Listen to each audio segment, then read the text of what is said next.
Hello, my name is Dr. Ruthie. I'm a professional sexuality educator. I blog over at exploringintimacy.com, and thanks to the great folks at Funwares, I'm here answering your questions on better sex and relationships and intimacy and communication and all that great stuff.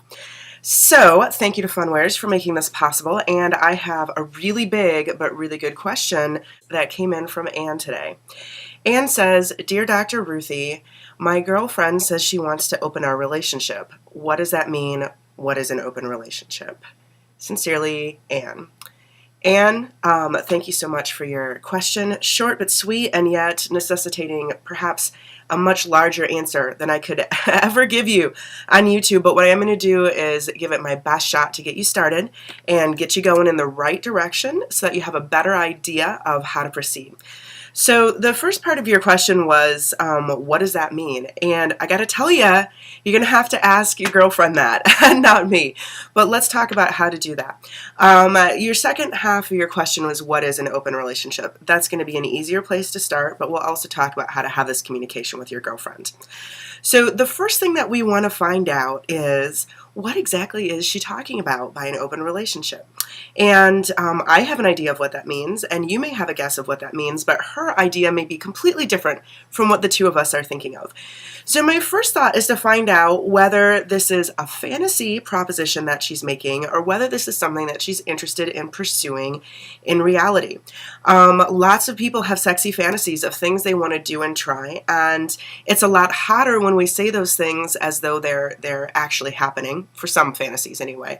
And so that may be the case. I can't tell you how often I see folks who are really worried about something that their partner brought up, but actually it was in a fantasy moment, right?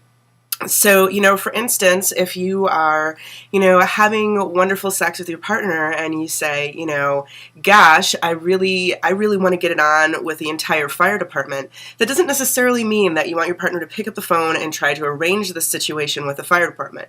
It may be some sort of hot talk that's going on. So, first of all, just find out where she was when she said this, mentally and emotionally, and whether this was a real life thing or a fantasy thing, and that will help you proceed in the right direction.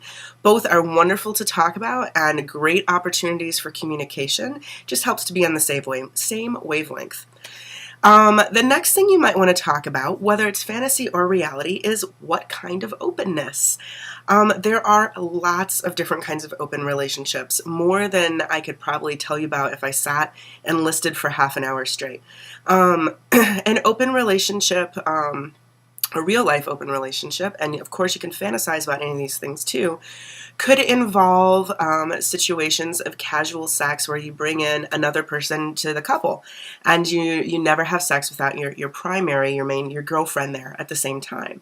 It could be a friends with benefits situation where you're only having sex with other people that you know well, and maybe they're only joining the two of you as a couple. Maybe it's something only one of you goes out and does. It could be a full-fledged extra person who eventually moves into the house and has a very tight relationship with the two of you. And so these are only a few of the many different types of options, but hopefully what you're hearing is that saying open and an open relationship can mean lots of different things. So it's important to find out from her what she's thinking of and then continue the conversation about it either as a fantasy or a reality, depending on what she was bringing up when she said it. The next thing you might want to ask, and this is, I suppose, I'm thinking of it more if this is a reality thing instead of a fantasy thing, but hey, why not ask it for both? How is this going to make both of our lives and our relationship even better? And oftentimes when a partner who's not expecting it hears that the other person wants to open the relationship, what they hear is, you're not happy with me, you're not happy with our relationship, there's something missing, you're angry, we don't communicate, you're trying to find a way out of here, you are promiscuous and you want to have sex with lots of other people without getting in trouble. All of these sorts of judgments and assumptions, often where we're judging the person who hears this unexpectedly is judging themselves or judging the relationship, and they're frightened and they're jumping to a worst case scenario. Those things are possible, absolutely, but they're some of only, they're only some of a huge number of possibilities. And many of the possibilities could be things that are intended to make things better. And I always tell folks, if you're interested in opening your relationship, it is essential that your goal is to make your main relationship better and to make both of your individual lives better as well. And if that is the goal behind what is going on, then you have a great place to move forward from.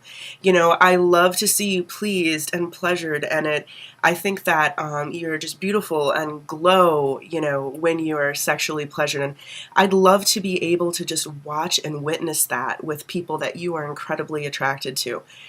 If you hear that from your partner, that's very different than those other really negative assumptions. And that doesn't mean that you have to be interested in it, but, you know, open your ears and open your mind and hear what they have to say. And they may have difficulty putting it into words. It can be really tough just to tell your partner you want to open things or you've been thinking about it. They may not be prepared with all the right words. So, you know, go easy on them and give them the opportunity to find their words while they're talking to you. So you've gone through these different things. One, whether it's fantasy or reality. Two, what kind of openness are they talking about? There's a million kinds. And three, how will this make our lives and our relationship even better? And a lot of experts will tell you that you should not open your relationship in order to fix a problem in the relationship. You know, of course, in these little videos, I give a lot of broad sweeping advice, but I also tend to shy away from broad sweeping advice in real life. And I think that that is generally good advice. But you know what? Talk to each other about it and talk to some experts and professionals who have experience with this, people you know who are doing this successfully, and, you know, and weigh whether your expectations for improvement or fixing something are accurate or realistic or not. Of course, opening the relationship calls you to new heights of communication and communication skill and support skills. So if you're already not very good at that, you're starting from a more challenging position. So keep those things in mind. All right, now after those three things, it's time to start doing research and ironing things out. So now I'm moving more in the real life direction than the fantasy direction, but you know, if it's a fantasy, take what you want and use it. You might want to look at lots of good resources, as I mentioned. I'm a really big fan of Tristan Taormino's writing on this topic. She has an excellent book, and so does Jenny Block. And you can find them both on most mainstream booksellers, and a lot of sex stores have them as well. You might look up the website lovemore.com. And one of my favorite polyamory, and which is one type of open relationship experts, is Anita Wagner, and she has a wonderful website called practicalpolyamory.com, which again is just one type of open relationship, but you can learn more about what that means, and she has lots of good links and information on her site at practicalpolyamory.com. So those two books and two sites can be good places to start, or, you know, drop me a letter and we can, you know, talk in further detail. You find that you may want to do a contract or agreement, and that sounds very unromantic and very unsexy to most of us. But the process of sitting down and putting your expectations and plans and practicalities into writing that both of you agree to is a very important communication exercise to help you make sure that you're both understanding things the same way and that it looks as enticing on paper as it feels in your imagination. You're going to have to deal with things like how to handle jealousy, how to handle communication and stepping up to the higher communication expectations, and also other topics like safer sex, right? These are all very important. Now, I want to emphasize again to remember that this should make your lives and your relationship even better.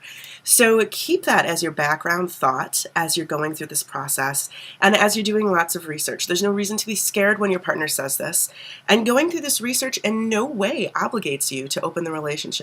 Monogamy is a fantastic relationship option, and open relationships are a fantastic set of relationship options.